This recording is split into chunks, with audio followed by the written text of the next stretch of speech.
வணக்கம்.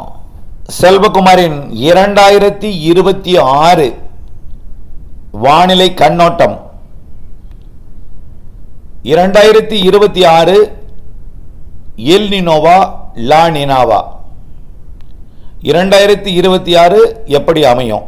Pacific பெருங்கடல்ல L நினோவா லா நினாவா, இந்திய பெருங்கடல்ல positive ஐஓடியா negative ஐஓடியா நடுநிலையா, அதேபோல் பசிபிக் பெருங்கடலில் எல் நினோவா லா நினாவா நடுநிலையா எப்படி அமையும் என்பதை பார்ப்போம். இதை வைத்து மழை பொழிவு எப்படி அமையும் என்பதை பார்ப்போம். நான் கொஞ்சம் தாமதமாக இன்னும் அதாவது தீவிர ஆய்வு படி இன்னும் கொஞ்சம் துல்லியமாக வழங்கலாம் என்று காத்திருந்த நிலையில் நிறைய பேர் El Nino என்கிறார்களே, El Nino Veppalai என்று கடுமையாக பேசப்படுகிறது, வறட்சி வரும் என்கிறார்களே, உண்மையா என்று கைபேசி அழைப்புகள் பதட்டத்துடன் வந்து கொண்டே இருக்கிறது. அது தொடர்பாக இதை கொஞ்சம் கேட்டுக்கொண்டதன் அடிப்படையில் மீண்டும் இது ஒரு கண்ணோட்டமாக தான் பதிவு பண்ணுறேன். இன்னும் தெளிவான விரிவான அறிக்கை அடுத்து வர இருக்கிறது இன்னொரு சில நாட்களில். ஆக இப்போ இதில் என்ன சொல்ல போகிறோன்னா, நாம் சொன்னதில் எந்த மாற்றமும் இல்லைங்க. அதாவது பசிபிக் பெருங்கடல்ல இப்போ வரைக்கும் லா நினா தான் இருக்கு. பசிபிக் பெருங்கடல்ல இன்றைக்கு பிப்ரவரி 8ஆம் தேதி வரைக்கும் லா நினா தான். நாளைக்கு லா நினா தான், வரக்கூடிய வாரமெல்லாம் லா நினா தான். இதற்கு மேல் எல் நினோ வரும்னு சில உலக வானிலை ஆய்வாளர்கள்லாம் எல் நினோ அமையும், எல் நினோவிற்கு வாய்ப்பு இருக்குன்னு சொல்லி சதவீதத்தில் குறிப்பிட்டிருக்காங்க. அது உண்மைதான். அதுவும் பெர்சன்டேஜில் தான் குறிப்பிட்டிருக்காங்க. 100% ஷூரா அது இந்த வருஷம் எல் நினோ அப்படிலாம் குறிப்பிடலை. நம்முடைய ஆய்வறிக்கை என்ன சொல்லுதுன்னா, முதல்ல கடல் நீரோட்டத்தை பார்க்கணுங்க. கடல் நீரோட்டம் அமெரிக்க பக்கத்தில் இருந்து ஆசியா பக்கத்துக்கு தான் வலுவா வந்துட்டு இருக்கு. கடந்த ஆண்டு இருந்த நீரோட்டத்தை விட வலுவான நீரோட்டமா இருக்கு. அது வேற, நல்லா புரிஞ்சுக்குங்க.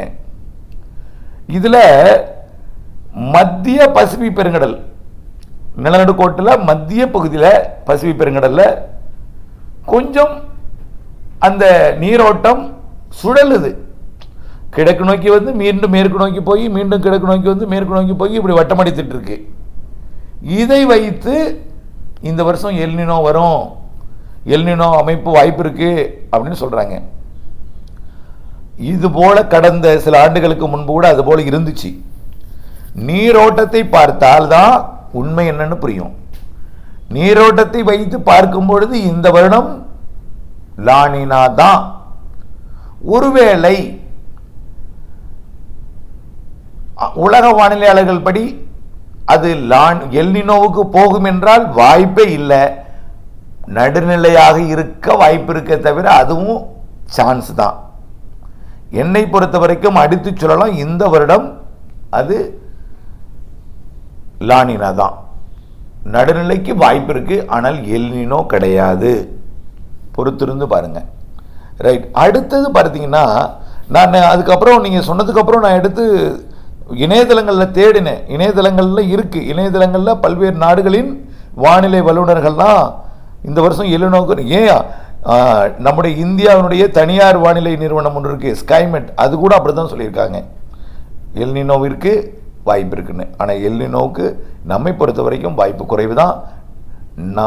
நடுநிலைக்கு வேணால் வாய்ப்பு இருக்கலாமே தவிர லா நினா தான் இந்த வருஷம். ரைட். அடுத்தது ஐஓடியை பார்ப்போம். இதுதான் எல்லாமே மழையை தீர்மானிக்கிறது.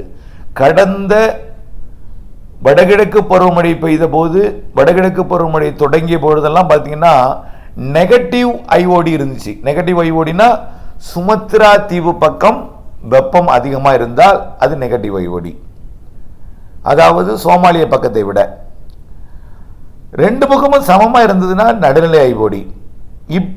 இப்போ வரைக்கும் இன்னும் சுமத்ரா தீவு பக்கம் 30 டிகிரி இருக்கு, சோமாலிய பக்கம் 26 தான் இருக்கு, 27 தான் இருக்கு சில இடங்கள்ல. 30 எப்படி இருக்கு, 27 எப்படி இருக்கு? அப்போ எப்படி என்ன ஆகும்? இப்போ என்ன ஐஓடி போயிட்டு இருக்கு? நெகட்டிவ் ஐஓடி தான் இன்னைக்கு வரைக்கும் இருக்கு. நடுநிலையில் கூட சொல்ல முடியாது.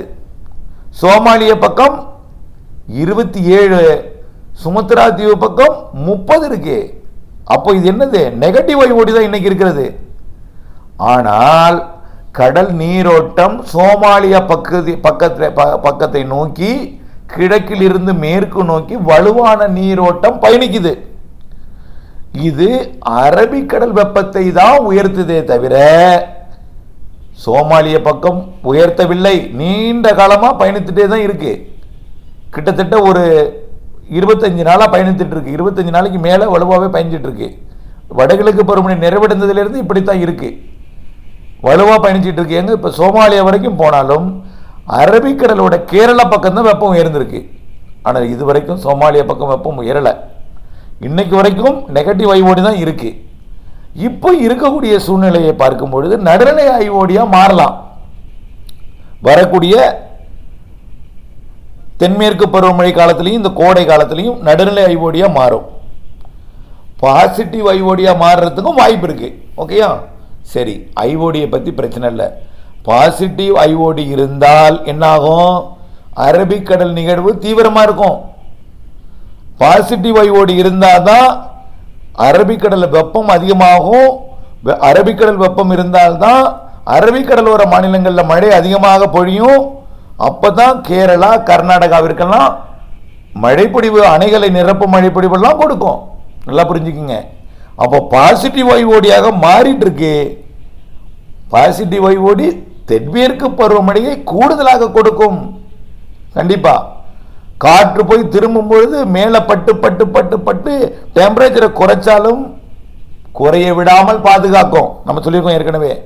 எப்படி நம்ம காஃபி சாப்பிடும்போது காஃபி அந்த சாசலில் ஊதி சாப்பிட்றோமோ அதே போல் ஊதும் பொழுது மேல்பரப்பு வெப்பத்தை, கடல் மேற்பரப்பு வெப்பத்தை காற்றோட ஓட்டம் தென்மேற்கு பருவமழை காலத்தில் குறைக்கும். ஆனால் நீரோட்டம் வலுவாக இருந்து கொண்டே இருந்தால் குறைவது கூடிக்கொண்டே இருக்கும். சமநிலையாகி குறைவதை கூட்டி கொடுத்து கொண்டே இருக்கும். ஆகவே கூடிக்கொண்டே இருக்கும். மேல் மட்டத்தில் குறைந்தாலும் கூட்டிக்கொண்டே இருக்கும். ஸ்ட்ராங்கா இப்போ இருக்குது நீரோட்டம். அதனால அரபிக்கடல் பக்கம் இந்த வருடம் ஸ்ட்ராங்கான சிஸ்டம் உருவாவதற்கும், ஸ்ட்ராங்னா உருவாகி ஓமனியமெல்லாம் போகாது, அந்த அளவுக்கு வெப்பம் உயரலை, அங்கெல்லாம் உயரலை. கேரளா பக்கத்தில் இப்போ உயர்ந்திருக்கு. அதனால முன்கூட்டியே பருவமழை தொடங்குவதற்கும் பருவமழை வலுவாவதற்கும் வாய்ப்பு இருக்கு. அடுத்தபடி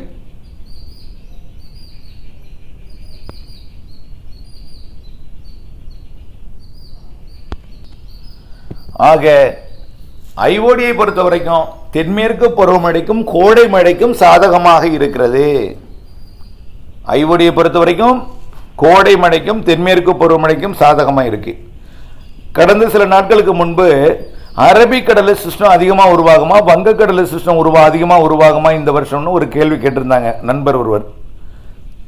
மிகச்சிறந்த கேள்வி. வங்கக்கடலில் சிஸ்டம் அதிகமாக உருவானா என்ன ஆகும் தெரியுமா? தென்மேற்கு பருவக்காற்றை ஈர்க்கும்.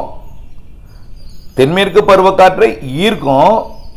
ஆனால் டெல்டா மாவட்டங்கள் தெற்கு பகுதி, இந்த ராமநாதபுரம் பகுதி, இந்த இலங்கைக்கெல்லாம் தென்மேற்கு அந்த தெற்கு காற்று மேற்கிலிருந்து வரக்கூடிய மழையை தடுக்கும். ஆனால் அரபிக்கடல் சிஸ்டம் ஸ்ட்ராங்கா சில இடங்கள்ல நெருங்கி மழைப்பொழிவை கூடுதலாக்க வாய்ப்பு இருக்கு. அரபிக்கடல் சிஸ்டம் வந்தா, வங்கக்கடல் சிஸ்டம் இருந்தா தென்மேற்கு பருவக்காற்றை ஈர்க்கும். அதுவும் பிளஸ் தான். கேரளாவிற்கு பிளஸ், கர்நாடகாவிற்கு பிளஸ். ஆனால் அந்த ஈர்ப்புக்கும் வரக்கூடிய கோடையில் வெப்பம் உயரும். அதாவது வரக்கூடிய மார்ச் 21க்கு அப்புறம் வங்கக்கடல் வெப்பம் உயரும். அதை விட கூடுதலாக அரபிக்கடல் வெப்பம் உயரும். ஆக ரெண்டு பக்கம் வெப்பம் உயர்ற காரணத்தினால அரபிக்கடல் சிஸ்டமும் இருக்கும், வங்கக்கடல் சிஸ்டமும் இருக்கும். வங்கக்கடலில் 1 உருவானா அரபிக்கடலில் 2க்கு வாய்ப்பு இருக்கு. புரியுதுங்களா? அதனால ஆனால் அதே போல தென்சின கடலிலிருந்து லாஸ்ட் செப்டம்பர் அக்டோபரில் வரும், அதெல்லாம் நல்ல மழை தரும். ஆனால் ஆரம்ப கட்ட மழை, நிகழ்வு மழை அரபிக்கடலில் வலுவாக இருக்கிறது. அது கேரள கடலோரத்திற்கும் அப்படியே மகாராஷ்டிரா வரைக்கும் ஒட்டி போகும். நல்ல மழை தரும். காற்றழுத்த தாழ்வு பகுதிகள்லாம் மழைப்பொழிவு தருவதற்கு வாய்ப்பு இருக்கு. வங்கக்கடல் சிஸ்டத்துக்கு, வங்கக்கடலில் அதாவது ஒடிசா, மேற்கு வங்கம், வடக்கு ஆந்திர பிரதேச பகுதியில் வெப்பம் உயர்ந்த பிறகுதான் அடுத்து அதாவது தீவிரமடையும் அந்த தென்மேற்கு பருவமழை, மகாராஷ்டிரா, அந்த வடக்கு பகுதி எல்லாமே.